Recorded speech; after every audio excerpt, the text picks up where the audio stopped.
Are we getting a game update tomorrow? Hello, my name is Jennifer, and welcome to my Sims 4 news video. The Sims tweeted, "Jam out to the Simlish Blessed by Becca X Hatch, coming to the Sims 4 base game tomorrow.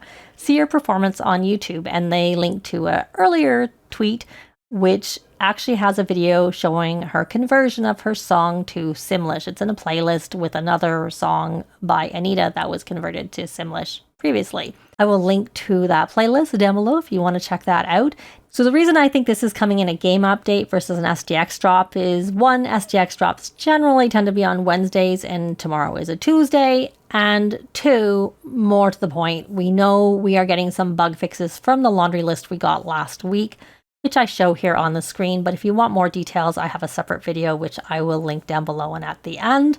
And since we know we're getting these bug fixes, I expect these bug fixes are going to be coming in a game update tomorrow. And at the same time, we'll get that new song. And who knows if we're going to get anything else.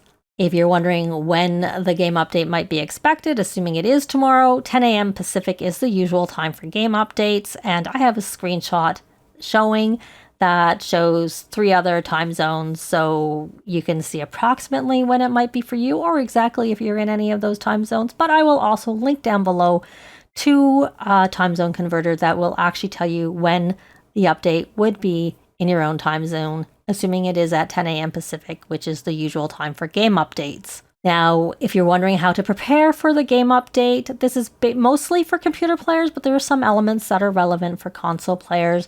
Before you update, I recommend you back up your saves. Move your mods folder to your desktop, and that's something you do before you update. After you update, I recommend you repair your game in the EA app or Origin if you're on Mac, and delete your local thumb cache file. I actually have a separate tutorial video that actually shows how to do much of this stuff. So if you want more details, go check that out. It also explains why you do a lot of these things. Now, with that after you update, that specifically is for computer players, but for console players, if you turn off or power down your console, leave it off for a few minutes and then turn it back on, it does at least mimic that deleting the cache file.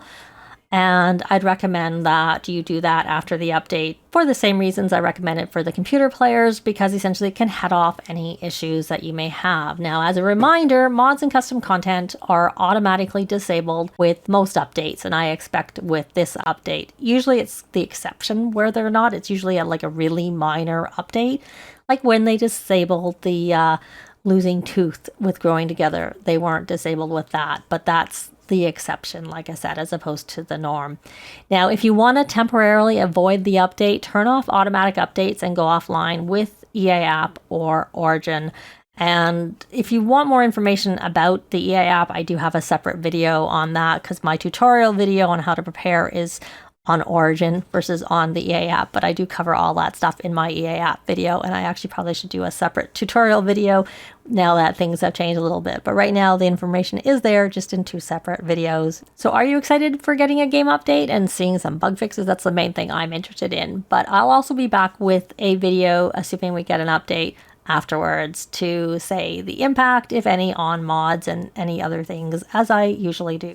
But that's going to be it for this video. Likes and comments are always appreciated, and they really help with the algorithms. Thanks very much for watching, and I'll see you next time. Bye!